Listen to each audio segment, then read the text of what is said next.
저는 정민입니다. 올해 41살이죠. 결혼한 지 15년 만에 이혼 서류에 도장을 찍었습니다. 법원 복도를 걸어 나올 때 다리가 후들거렸어요. 15해라는 시간이 단 한 장의 종이로 끝나버렸다는 게 믿기지 않았습니다. 남편 도연은 40대 중반이에요. 건설회사 부장으로 일하면서 꽤 괜찮은 직장 생활을 해왔죠. 하지만 최근 몇 년간 그는 집에 거의 들어오지 않았어요. 돌아와도 저를 마주보지 않았고 말 한마디 건네지 않았습니다. 냉장고 문을 여는 소리, 현관문이 닫히는 소리만으로 그의 존재를 확인하는 날들이 이어졌어요. 처음엔 회사 일이 바쁜가 보다 싶었습니다. 승진을 앞두고 있다는 말을 들은 적도 있었으니까요. 그런데 시간이 지나면서 이상하다는 생각이 들기 시작했어요. 그는 점점 더 저를 피했고 눈빛은 싸늘해졌습니다. 제 안부를 묻지도 않았고 아들 이야기를 꺼내도 무덤덤했어요. 어느 날 문득 확신했습니다. 아, 이 사람에게 다른 여자가 생긴 거구나. 그렇지 않고서야 이렇게까지 냉정할 수가 있을까요? 저는 울면서 따져 물었어요. 도연은 아무 말도 하지 않다가 마침내 입을 열었습니다. 이혼하자. 그 한마디였어요. 이유도 설명도 없었습니다. 저는 항변했지만 소용없었어요. 그는 이미 모든 걸 정리한 상태였고 변호사를 통해 서류를 보내왔습니다. 결국 저는 도장을 찍을 수밖에 없었어요. 싸울 힘도 붙잡을 이유도 없었으니까요. 마지막 날 도연은 거실에 서서 저를 내려다봤습니다. 그의 표정엔 아무것도 없었어요. 그저 피곤해 보일 뿐이었습니다. 그는 바닥에 낡은 검은색 가방 하나를 던지듯 내려놓았어요. 이제 내 인생 살아. 그 말을 남기고 현관문을 나섰습니다. 뒤도 돌아보지 않았어요. 저는 그 자리에 주저앉아 한참을 울었습니다. 눈물이 마를 때쯤 거실 한가운데 놓인 가방이 눈에 들어왔어요. 먼지가 쌓인 듯 낡고 오래된 가방이었습니다. 이혼 선물이라도 되는 거야? 저는 비웃듯 중얼거렸어요. 그걸 열어볼 생각도 없었습니다. 꼴도 보기 싫어서 구석 장롱 안 깊숙이 처박아 두었어요. 다시는 꺼내지 않을 거라 생각했습니다. 그렇게 석 달이 흘렀습니다. 저는 혼자가 된 집에서 매일 멍하니 시간을 보냈어요. 아들은 학교에 있는 시간이 많았고 저는 텅 빈 아파트에서 혼자였습니다. 가끔 친구들이 전화를 걸어왔지만 받고 싶지 않았어요. 그저 조용히 아무 생각 없이 하루하루를 견뎠습니다. 아침에 일어나면 커피를 마시고 점심은 대충 때우고 저녁엔 텔레비전을 켜놓은 채 소파에 앉아 있었죠. 무엇을 보는지도 모른 채 그냥 시간이 지나가길 기다렸어요. 어느 날 저녁이었어요. 장롱 정리를 하다가 문득 그 가방이 눈에 들어왔습니다.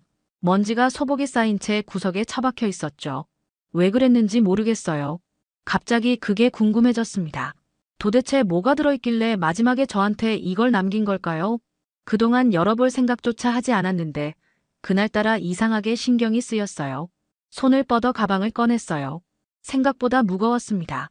지퍼를 여는 순간 오래된 냄새가 코끝을 스쳤어요. 곰팡이 냄새와 묵은 종이 냄새가 섞인 듯한 느낌이었죠. 가방 안에는 낡은 사진 몇 장이 있었습니다. 우리가 신혼 때 찍은 사진이었죠. 바닷가에서 웃고 있는 도연과 제 모습이 낯설게 느껴졌어요. 언제 이렇게 행복했었나 싶었습니다. 사진 속 우리는 정말 행복해 보였거든요. 그 밑에는 오래된 노트가 하나 있었어요. 펼쳐보니 도연의 필체로 빼곡히 적힌 메모들이었습니다. 날짜와 금액, 그리고 무언가를 계산한 흔적들이 가득했어요. 2천만 원, 3천만 원, 500만 원. 숫자들이 끝없이 이어졌습니다. 무슨 내용인지 정확히는 알 수 없었지만 뭔가 심상치 않았어요. 도연이 이렇게 꼼꼼히 기록을 남길 사람이 아니었거든요. 그리고 가장 밑바닥에 두툼한 봉투 하나가 있었어요. 저는 손을 떨며 봉투를 열었습니다. 안에는 여러 장의 서류가 들어있었어요. 전 재산 정리 내역서, 대출 상환 증명서, 그리고 편지 한 장이었습니다. 서류들을 훑어보는데 손이 자꾸 떨렸어요. 편지 첫 문장을 읽는 순간 숨이 멎는 것 같았어요. 정민아, 너만은 이 사실을 몰랐으면 했다. 손이 떨렸습니다. 심장이 미친 듯이 뛰었어요. 편지를 계속 읽어 내려갔습니다. 한 글자 한 글자가 칼날처럼 제 가슴을 찔렀어요. 글씨가 흐려져 보였지만 억지로 눈을 부릅뜨고 읽었습니다. 지난 10년 나는 내 아버지 회사의 빚을 대신 갚고 있었다. 무슨 소리인지 이해가 안 됐어요. 아버지는 오래전에 돌아가셨습니다. 작은 건설 자재 회사를 운영하셨지만 큰 빚은 없다고 들었어요. 그런데 도연이 빚을 갚았다고요? 제가 모르는 사이에 이런 일이 있었다니 믿기지 않았습니다.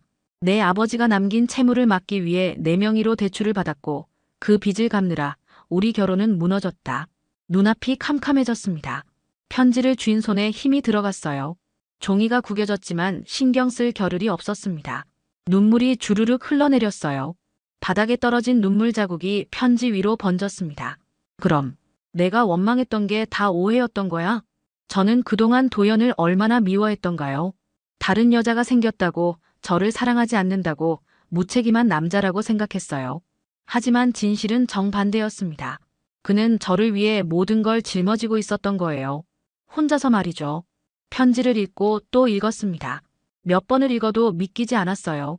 아버지가 돌아가신 후 어머니는 빚은 없다고 말씀하셨습니다. 저는 그 말을 그대로 믿었죠. 하지만 실상은 달랐던 거예요. 아버지 회사가 부도 직전까지 갔고 연대보증을 섰던 사람들이 줄줄이 파산했다는 사실을 도연은 알고 있었습니다. 그리고 그 빚이 결국 저희 가족에게로 넘어올 수밖에 없다는 것도요. 도연은 그걸 막기 위해 자신의 명의로 대출을 받았습니다. 아버지 회사 채권자들을 일일이 찾아다니며 빚을 갚았어요. 2억 원이 넘는 돈이었습니다. 편지에는 그 과정이 상세히 적혀 있었어요. 어떤 은행에서 얼마를 빌렸고 어떤 사람에게 얼마를 갚았는지 하나하나 기록되어 있었습니다. 너와 내 어머니가 이 사실을 알면 평생 죄책감에 시달릴 것 같았어. 그래서 아무 말도 하지 않았다. 눈물이 멈추지 않았어요. 저는 바닥에 주저앉아 울고 또 울었습니다. 도연이 왜 그렇게 변했는지 이제야 알 것 같았어요. 집에 들어오지 않았던 건 야근 때문이 아니었습니다. 부업을 뛰고 있었던 거예요. 주말에도 공사장에 나가 일용직으로 일했고 밤에는 대리운전을 했습니다. 그렇게 벌어들인 돈을 모두 빚 갚는 데 쏟아부었던 거죠. 제가 새 옷을 사자고 하면 그는 나중에라고 말했어요. 외식을 하자고 하면 집밥이 더 맛있다며 돌려댔습니다. 여행을 가자는 제 말에는 일이 바빠서라며 피했죠. 저는 그런 도연이 야속했어요. 가족보다 일이 더 중요한 사람이라고 생각했습니다.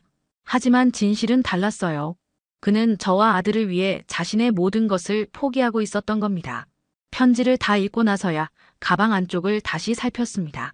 작은 주머니가 하나 더 있었어요. 지퍼를 여는 순간 하얀 종이 몇 장이 바닥에 떨어졌습니다. 저는 그것을 집어들었어요. 병원 영수증이었습니다. 서울대학교 병원, 소아기내과, 간암 정밀검사. 날짜를 보니 1년 전이었어요. 손이 더 심하게 떨렸습니다. 다음 장을 넘겼어요. 진단서였습니다. 간암 사기 예상 여명 3개월에서 6개월. 진단 날짜는 6개월 전이었어요. 그 시점이 언제였죠? 도연이 집에 거의 들어오지 않기 시작했던 때였습니다. 그래서 나를 밀어낸 거야? 목소리가 떨렸어요. 저는 진단서를 꽉 움켜쥐었습니다. 도연은 자신이 죽는다는 걸 알았어요. 그래서 저를 떠나보낸 겁니다. 제가 그를 간호하느라 고생하지 않도록, 죽어가는 모습을 보지 않도록 일부러 냉정하게 굴었던 거예요. 이혼까지 해가면서 말이죠. 저는 가방을 뒤졌습니다. 뭔가 더 있을 것 같았어요. 가방 밑창을 만지다가 작은 USB 하나를 발견했습니다. 황급히 노트북을 켜서 USB를 꽂았어요. 폴더 하나가 떴고 그 안에 동영상 파일이 하나 있었습니다. 파일명은 정민에게였어요. 떨리는 손으로 재생 버튼을 눌렀습니다. 화면에 도연이 나타났어요. 병실 침대에 앉아있는 그의 모습이었습니다. 얼굴은 많이 야위었지만 그는 웃고 있었어요. 정민아. 그의 목소리를 듣는 순간 눈물이 터져나왔습니다. 화면 속 도연은 카메라를 보며 천천히 말을 이어갔어요. 이 영상을 보고 있다면 아마 난 이미 없을 거야. 미안해. 내가 이 진실을 알게 될 줄은 몰랐어. 도연은 화면 속에서 잠시 말을 멈췄습니다. 심호흡을 하는 모습이 보였어요. 그러고는 다시 입을 열었습니다. 너한테 말하지 않은 건 비겁한 짓이었을지도 몰라. 하지만 난 내가 이 사실을 알고 괴로워하는 모습을 보고 싶지 않았어. 내 아버지 빚 때문에 내가 죄책감을 느낄까봐 두려웠거든. 저는 화면을 뚫어져라 쳐다봤습니다. 도연의 목소리는 잔잔했지만 울림이 있었어요. 그는 계속 말했습니다. 10년 동안 빚을 갚으면서 힘들지 않았다면 거짓말이야. 정말 힘들었어. 하지만 그건 내 잘못이 아니야. 난 그저 우리 가족을 지키고 싶었을 뿐이야. 내가 웃는 모습을 보면 그걸로 충분했어. 눈물이 멈추지 않았습니다. 저는 노트북 화면에 손을 갖다 댔어요. 도연의 얼굴을 만지고 싶었지만 차가운 액정만 느껴질 뿐이었습니다. 병을 알게 됐을 때 처음엔 막막했어. 치료를 받으면 살 수 있을지도 모른다고 의사는 말했지. 하지만 치료비가 너무 많이 들었어. 남은 대출금을 다 갚고 나니 돈이 없었거든. 그래서 난 선택했어. 치료를 포기하고 남은 시간 동안 너와 아들을 위해 뭐라도 남기기로 말이야. 가슴이 미어졌습니다. 도연은 자신을 포기했던 거예요. 살 수 있는 기회가 있었는데도 저희를 위해 그 기회를 버렸던 겁니다. 이혼을 요구한 건 미안해. 하지만 그게 최선이라고 생각했어. 내가 죽으면 빚이 남아있을 수도 있잖아. 이혼을 하면 너한테는 그 빚이 가지 않아. 그리고 솔직히 말하면 난 내가 내 죽어가는 모습을 보는 게 싫었어. 너무 보기 흉할 것 같았거든. 도연은 쓸쓸하게 웃었습니다. 그 웃음이 너무 슬퍼 보였어요. 정민아, 널 사랑했어. 정말 많이 사랑했어. 우리가 처음 만났을 때부터 지금까지 단 한 번도 그 마음은 변하지 않았어. 마지막까지 너를 생각하면서 살았어. 그게 내 유일한 위안이었어. 저는 소리내어 울었습니다. 참을 수가 없었어요. 도연은 화면 속에서 손을 들어 눈물을 닦았습니다. 그도 울고 있었던 거예요. 내가 떠나도 너는 잘 살아줘. 아들이랑 행복하게 살아. 그게 내 마지막 소원이야. 그리고 미안해. 정말 미안해. 영상이 끝났습니다. 화면이 검게 변했어요. 저는 노트북을 껴안고 한참을 울었습니다. 목이 쉬도록 울었어요. 왜 진작 말하지 않았냐고, 왜 혼자 다 짊어졌냐고, 왜 저를 떠나보냈냐고 소리치고 싶었습니다. 한참을 울고 나서 정신을 차렸을 때 저는 봉투 속에 남은 서류들을 다시 펼쳤어요. 전 재산정리 내역서에는 도연의 통장 잔액이 적혀 있었습니다. 800만 원. 그게 전부였어요. 15년 결혼 생활 동안 그가 남긴 전 재산이 겨우 800만 원이었습니다. 하지만 서류 맨 밑에 다른 종이가 하나 더 있었어요. 보험금 수령 안내서였습니다. 도연은 생명보험에 가입되어 있었고 수령자는 아들로 되어 있었어요. 보험금은 2억 원이었습니다. 도연은 마지막까지 우리를 생각했던 거예요. 종이를 내려놓고 다시 한번 편지를 펼쳤습니다. 편지 마지막 문장이 눈에 들어왔어요. 다음 생에는 꼭 다시 만나자. 그때는 내가 더 잘할게. 사랑해, 정민아. 이제야 진심을 알게 되다니. 저는 중얼거렸습니다. 너무 늦게 알아버렸어요. 도연이 얼마나 저를 사랑했는지, 얼마나 우리 가족을 위해 희생했는지 이제야 깨달았습니다. 다음 날 아침, 저는 편지 속에 적힌 주소를 들고 집을 나섰습니다. 병원 주소였어요. 서울대학교 병원 소화기내과. 도연이 마지막으로 입원해 있던 곳이었습니다. 택시를 타고 가는 내내 가슴이 두근거렸어요. 혹시 도연을 만날 수 있지 않을까 하는 헛된 기대를 했습니다. 영상을 찍은 게 언제인지 정확히 알 수 없었으니까요. 병원에 도착해서 안내 데스크로 갔습니다. 손이 떨려서 제대로 말을 잇기 힘들었어요. 입원 환자 정보를 알고 싶은데요. 김도현이라는 분인데. 안내 직원은 컴퓨터를 확인하더니 고개를 들었습니다. 그 표정을 보는 순간 알았어요. 안 좋은 소식이라는 걸요. 가족분이세요? 네. 아내입니다. 거짓말이었죠. 이미 이혼한 사이니까요. 하지만 그렇게 말할 수밖에 없었어요. 잠시만 기다려주세요.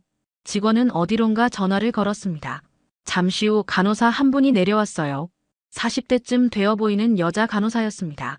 그는 저를 보더니 조심스럽게 입을 열었어요. 환자분 보호자시죠? 이쪽으로 오시겠어요? 간호사를 따라 복도를 걸었습니다. 발걸음이 무거웠어요. 간호사는 상담실로 저를 안내했습니다. 문을 닫고 마주 앉았을 때 그가 말했어요. 김도연 환자분 말씀이시죠? 죄송하지만 그분은 어제 새벽에 돌아가셨습니다. 머리를 망치로 맞은 것 같았습니다. 어제요? 고작 하루 차이로 못 만났다는 건가요? 저는 그 자리에 주저앉았어요. 다리에 힘이 풀렸습니다. 어제 새벽에요? 네. 새벽 4시쯤이었습니다. 마지막까지 의식은 있으셨어요. 고통스러워하시진 않았습니다. 간호사의 말이 귓가에 맴돌았어요. 저는 아무 말도 할 수 없었습니다. 그저 눈물만 흘렀어요. 간호사는 제 어깨를 가만히 두드려 주었습니다. 환자분께서 보호자분께 꼭 전해달라고 하신 물건이 있어요. 잠시만 기다려주세요. 간호사가 나갔다가 작은 상자를 들고 돌아왔습니다. 손바닥만 한 나무 상자였어요. 간호사는 그것을 제 손에 쥐어주었습니다. 마지막 날 환자분이 이걸 꼭 전해달라고 하셨어요. 내 아내가 오면 꼭 이걸 줘야 한다고 여러 번 당부하셨습니다. 상자를 받아든 순간 눈물이 더 쏟아졌습니다. 도연은 마지막 순간까지 저를 생각했던 거예요. 제가 올 줄 알았던 걸까요? 아니면 언젠가는 진실을 알고 찾아올 거라 믿었던 걸까요? 환자분은 정말 좋은 분이셨어요.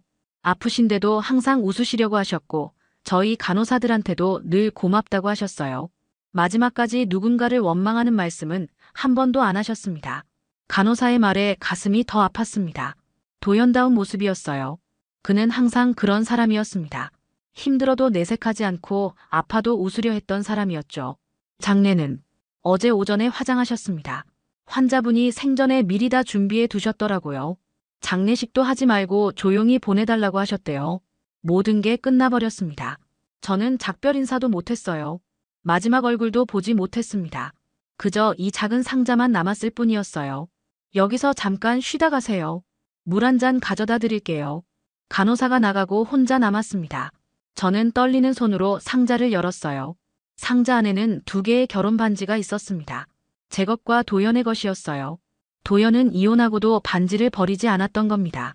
반지 밑에는 통장 한 권이 있었어요. 통장을 펼쳐보니 예금주는 우리 아들 이름이었습니다. 잔액은 2억 원이었어요. 보험금이었던 거죠. 도연은 마지막까지 우리를 위해 준비했던 겁니다. 통장 사이에 작은 쪽지가 끼워져 있었어요. 도연의 글씨였습니다. 다음 생엔 다시 내 남편으로 태어나고 싶다. 저는 그 쪽지를 가슴에 꼭 안았습니다. 눈물이 옷깃을 적셨어요. 도연은 떠나면서도 저를 사랑한다고 말하고 있었습니다. 다음 생에도 만나고 싶다고 했어요. 하지만 저는 이번 생에서조차 제대로 사랑하지 못했습니다. 그를 의심했고 원망했고 미워하기까지 했어요. 상담실 창밖으로 비가 내리기 시작했습니다. 가을비였어요. 차갑고 쓸쓸한 빗줄기가 유리창을 타고 흘러내렸습니다. 저는 창밖을 바라보며 중얼거렸어요. 이젠 나도 당신을 용서할게. 무엇을 용서한다는 건지 스스로도 정확히 알 수 없었습니다. 도연이 저를 떠나보낸 것을 용서한다는 건지 아니면 진실을 숨긴 것을 용서한다는 건지요. 어쩌면 아무것도 용서할 게 없었는지도 몰라요.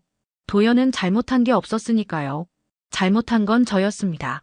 그를 이해하지 못하고 끝까지 믿어주지 못한 저였어요. 한참을 그렇게 앉아있다가 간호사가 가져다 준 물을 마시고 일어났습니다. 상자를 가방에 넣고 병원을 나섰어요. 빗속을 걸으며 집으로 향했습니다. 우산도 쓰지 않았어요. 그냥 비를 맞고 싶었습니다. 온몸이 젖어들었지만 신경 쓰이지 않았어요. 집에 도착했을 때는 온몸이 흠뻑 젖어 있었습니다. 옷을 갈아입고 거실 소파에 앉았어요. 상자를 다시 꺼내 반지를 손에 쥐었습니다. 도연의 반지는 제 것보다 컸어요.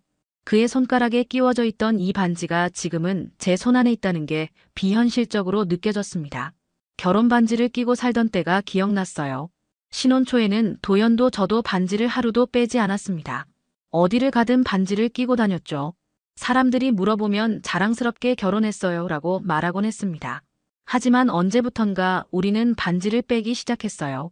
불편하다는 핑계로요. 사실은 마음이 멀어졌기 때문이었을 겁니다. 아니, 제 마음만 멀어진 거였어요. 도연의 마음은 여전히 저를 향하고 있었습니다. 그는 끝까지 반지를 간직했으니까요. 이혼하고도 버리지 못했던 거예요. 핸드폰이 울렸습니다. 학교에서 온 전화였어요. 저는 잠시 망설이다가 전화를 받았습니다. 어머님, 민우 담임 선생님이에요. 민우가 오늘 수업 시간에 계속 멍하니 있더라고요. 혹시 집안에 무슨 일 있으세요? 아, 네. 죄송합니다. 제가 아이한테 신경을 못 써서. 괜찮으세요? 목소리가 많이 안 좋으신데. 네, 괜찮습니다. 민우 잘 부탁드립니다. 전화를 끊고 한숨을 쉬었습니다. 아들에게도 신경을 써야 하는데 제가 너무 제 슬픔에만 빠져 있었어요. 중학생 아이가 얼마나 힘들까요? 아버지와 이혼한 엄마를 보며 어떤 생각을 하고 있을까요? 시계를 보니 오후 4시였습니다. 아들이 곧 집에 올 시간이었어요. 저는 부엌으로 가서 저녁 준비를 시작했습니다. 아들이 좋아하는 김치찌개를 끓였어요. 그리고 달걀말이도 만들었습니다. 도연이 해주던 방식 그대로요. 5시 반쯤 현관문이 열렸습니다. 아들이 돌아왔어요. 가방을 현관에 던지듯 내려놓고 안으로 들어왔습니다. 엄마, 나왔어. 그래, 손 씻고 밥 먹자. 배 안 고파. 그래도 먹어야지. 엄마가 내가 좋아하는 거 만들었어. 아들은 묵묵히 손을 씻고 식탁에 앉았습니다. 제가 차려준 밥을 보더니 젓가락을 들었어요. 하지만 먹는 둥 마는 둥 했습니다. 민우야, 무슨 일 있어? 아니, 별일 없어. 선생님한테 전화 왔어. 수업 시간에 멍하니 있었다고. 아들은 대답하지 않았습니다. 그냥 고개를 숙이고 밥만 뒤적였어요. 저는 아들의 손을 잡았습니다. 엄마가 요즘 너한테 신경을 못 써줘서 미안해. 힘들지? 아들의 눈에 눈물이 고였습니다. 중학생 아이가 참고 참았던 눈물이었어요. 엄마, 아빠는 왜 우리 떠났어? 진짜 다른 여자 생긴 거야? 가슴이 미어졌습니다. 아들에게 뭐라고 말해야 할까요? 아직 어린아이에게 아버지가 돌아가셨다고 말할 수 있을까요? 민우야, 엄마가 할 말이 있어. 잘 들어줄 수 있겠니? 아들은 고개를 끄덕였습니다. 저는 천천히 입을 열었어요. 이제는 말해야 할 때였습니다. 저는 아들의 손을 꼭 잡고 천천히 말을 시작했습니다. 가방 속에 있던 편지 이야기부터 시작했어요. 할아버지의 빚을 도연히 10년 동안 혼자 갚아왔다는 것, 그 과정에서 병까지 얻었다는 것을요. 그리고 우리를 위해 마지막까지 자신을 희생했다는 사실까지요. 아빠는 일주일 전에 돌아가셨어. 아들의 눈이 커졌습니다. 믿기지 않는다는 표정이었어요. 입술이 파르르 떨렸습니다. 거짓말이지. 엄마, 거짓말이라고 해. 미안해, 민우야. 엄마도 늦게 알았어. 아빠는 우리가 슬퍼하는 걸 보고 싶지 않았나 봐. 아들은 식탁에 얼굴을 묻고 울기 시작했습니다. 어린아이처럼 엉엉 울었어요. 저는 아들의 등을 쓰다듬어 주었습니다. 함께 울었어요. 우리 모자는 한참을 그렇게 울었습니다. 울음이 잦아들었을 때 아들이 물었어요. 아빠, 어디 계셔? 납골당에 계셔. 민우야, 주말에 같이 갈까? 응, 가고 싶어. 저는 아들을 꼭 안아주었습니다. 작은 몸이 제 품에서 떨리고 있었어요. 얼마나 무서웠을까요? 아빠는 떠나고 엄마는 매일 울기만 하고 이 어린아이가 얼마나 불안했을까 싶었습니다. 민우야, 미안해. 엄마가 정신이 없어서 너한테 제대로 못해줬어. 괜찮아. 엄마도 힘들었잖아. 아들의 말에 눈물이 또 났습니다. 이렇게 착한 아이를 두고 도연은 떠났어요. 얼마나 마음이 아팠을까요? 주말이 되었습니다. 저는 아들과 함께 납골당으로 향했어요. 버스를 2번 갈아타고 도착한 곳은 조용한 산자락이었습니다. 아들은 제 손을 꼭 잡고 있었어요. 무서운지 자꾸 제 팔에 붙었습니다. 엄마, 여기야? 응, 여기야. 관리인에게 위치를 물어 4층으로 올라갔습니다. 한쪽 구석에 도연의 이름이 새겨진 작은 명패가 있었어요. 아들은 그 앞에 멈춰 섰습니다. 한참을 그렇게 서 있다가 무릎을 꿇고 앉았어요. 아빠, 나왔어. 아들의 목소리가 떨렸습니다. 저도 옆에 무릎을 꿇고 앉았어요. 여보, 우리 왔어요. 민우도 데려왔어요. 아들은 가방에서 무언가를 꺼냈습니다. 작은 편지 봉투였어요. 언제 준비했는지 몰랐는데 아들이 직접 쓴 편지였습니다. 아빠, 이거 내가 썼어. 읽어줄게. 아들은 떨리는 손으로 편지를 펼쳤습니다. 아빠, 나 민우야. 아빠가 왜 우리 곁을 떠났는지 이제 알았어. 엄마한테 다 들었어. 아빠가 우리를 위해서 많이 힘들었다는 거, 아프셨다는 거 다 알았어. 아들의 목소리가 울먹였습니다. 아빠, 미안해. 나 아무것도 몰라서 미안해. 아빠가 집에 안 올 때 나 속상했어. 왜 엄마한테만 차갑게 하냐고 화도 났어. 근데 아빠는 우리를 지키려고 그랬던 거였구나. 편지를 읽는 아들의 눈에서 눈물이 떨어졌습니다. 종이 위에 눈물 자국이 생겼어요. 아빠, 나 이제 엄마 잘 지킬게. 내가 이제 우리 집 기둥이 될게. 아빠가 못다한 일 내가 할게. 그러니까 아빠는 편히 쉬어. 사랑해, 아빠. 아들은 편지를 접어서 명패 앞에 조심스럽게 놓았습니다. 그리고 두 손을 모아 절을 했어요. 저도 함께 절했습니다. 한참을 그렇게 있다가 일어났습니다. 아들이 제 손을 잡았어요. 엄마, 아빠 보고 싶어. 나도 보고 싶어. 우리는 손을 잡고 납골당을 나왔습니다. 밖은 화창했어요. 가을 햇살이 따사로웠습니다. 아들이 말했어요. 엄마, 우리 잘 살자. 아빠가 바라는 거 그거잖아. 그래, 잘 살자. 버스 정류장으로 걸어가는 길, 아들은 계속 제 손을 놓지 않았습니다. 작지만 단단한 손이었어요. 이 아이가 이렇게 컸구나 싶었습니다. 도연이 지키려 했던 아이가 이제는 저를 지키겠다고 하네요. 버스를 기다리며 아들이 물었습니다. 엄마, 아빠 기일 되면 매년 같이 오자. 그럼 당연하지. 그리고 아빠 생신 때도 와야지. 아빠 좋아하시던 음식 가져와서. 그래, 그러자. 버스가 왔습니다. 우리는 나란히 앉았어요. 창밖으로 풍경이 지나갔습니다. 아들은 제 어깨에 머리를 기댔어요. 피곤한지 곧 잠이 들었습니다. 그로부터 석 달이 지났습니다. 어느덧 봄이 왔어요. 창밖으로 벚꽃이 흩날리는 게 보였습니다. 겨울이 지나고 봄이 오듯 제 마음에도 조금씩 따스함이 찾아왔어요. 도연을 잃은 슬픔은 여전했지만 이제는 그 슬픔과 함께 살아가는 법을 배우고 있었습니다. 오늘 아침 아들이 일찍 일어났어요. 학교 가기 전에 저와 함께 아침을 먹겠다며 식탁에 앉았습니다. 저는 아들이 좋아하는 음식을 준비했어요. 김치찌개와 달걀말이, 그리고 고등어구이까지요. 모두 도연이 좋아하던 메뉴이기도 했습니다. 엄마, 맛있다. 아들은 밥을 한 숟갈 크게 떠서 입에 넣었습니다. 목이 좋았어요. 이렇게 잘 먹는 모습을 보면 저절로 미소가 지어졌습니다. 많이 먹어. 오늘 시험 있다며? 응, 수학 시험. 걱정 마. 이번엔 잘 볼 것 같아. 그래, 우리 민우 최고야. 우리는 천천히 식사를 했습니다. 아무 말 없이 먹다가 아들이 선반 위를 보더군요. 그곳에는 도연의 사진이 작은 액자에 담겨 있었어요. 병원에서 찍은 사진이었습니다. 그리고 그 옆에는 고마웠어요 라고 적힌 제 손글씨 쪽지가 붙어 있었죠. 엄마, 그 가방, 이제 버릴 거야? 아들이 물었습니다. 거실 한쪽에 도연이 남긴 가방이 여전히 놓여 있었어요. 저는 그 가방을 버릴 수가 없었습니다. 도연의 마음이 담긴 물건이었으니까요. 아니, 그냥 둘래. 그 사람 덕분에 우리가 여기까지 왔잖아. 아들은 고개를 끄덕이며 아무 말도 하지 않았습니다. 그리고 밥을 한 숟갈 더 떴어요. 창문으로 햇살이 들어와 우리 두 사람의 얼굴을 따뜻하게 비췄습니다. 오랜만에 느껴보는 평화로운 아침이었어요. 엄마는 이제 뭐 할 거야? 응, 무슨 소리야? 그냥. 엄마도 이제 뭔가 하면서 살면 좋을 것 같아서. 맨날 집에만 있으면 심심하잖아. 아들의 말에 저는 잠시 생각했습니다. 맞아요. 도연은 제가 제 인생을 살기를 바랐습니다. 하지만 막상 뭘 해야 할지 막막했어요. 15년 동안 주부로만 살았거든요. 엄마 생각 좀 해볼게. 뭐가 좋을지 모르겠네. 엄마, 예전에 꽃집 하고 싶다고 했잖아. 그거 해보면 어때? 그랬었지. 신혼 때 저는 도연에게 말한 적이 있었어요. 언젠가 작은 꽃집을 하고 싶다고요. 예쁜 꽃들을 보며 일하는 게 꿈이라고 했었죠. 도연은 그때 웃으며 나중에 꼭 해주마라고 약속했었습니다. 그래, 한번 알아볼까? 응, 나도 주말에 도와줄게. 식사를 마치고 설거지를 하는데 아들이 다가왔습니다. 제 옆에 서서 함께 설거지를 도와주었어요. 예전에는 이런 적이 없었는데 요즘은 자주 도와줬습니다. 아들이 많이 성숙해진 게 느껴졌어요. 엄마, 오늘도 웃어야 돼. 알았지? 그래, 알았어.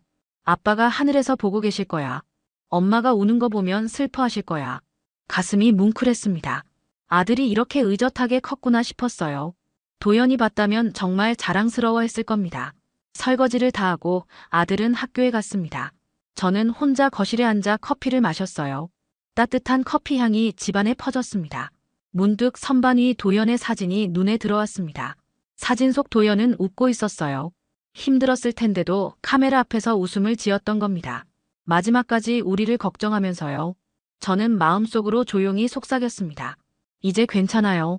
당신이 지켜준 아들과 나 잘 살고 있어요. 민우는 훌륭하게 자라고 있어요. 당신 닮아서 착하고 의젓해요. 걱정하지 마세요. 우리 잘 살 거예요. 당신이 바라던 대로요. 햇살이 더 따뜻하게 느껴졌습니다. 봄바람이 창문 틈으로 살짝 들어왔어요. 도연의 사진 옆 쪽지가 바람에 살랑거렸습니다. 고마웠어요라는 글씨가 빗속에서 반짝였어요. 그가 떠난 자리에 남은 건 슬픔이 아니라 가족의 온기였습니다. 도연은 우리에게 사랑을 남겼어요. 희생과 헌신으로 지켜낸 가족이라는 이름을요. 이제 저는 그 사랑을 기억하며 살아갈 겁니다. 아들과 함께 웃으며 살아갈 거예요.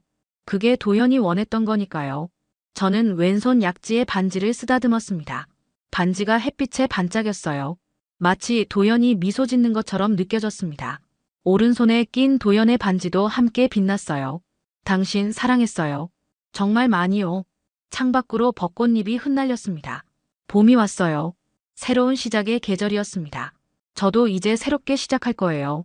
도연이 지켜준 이 삶을 아들과 함께 소중히 살아갈 겁니다.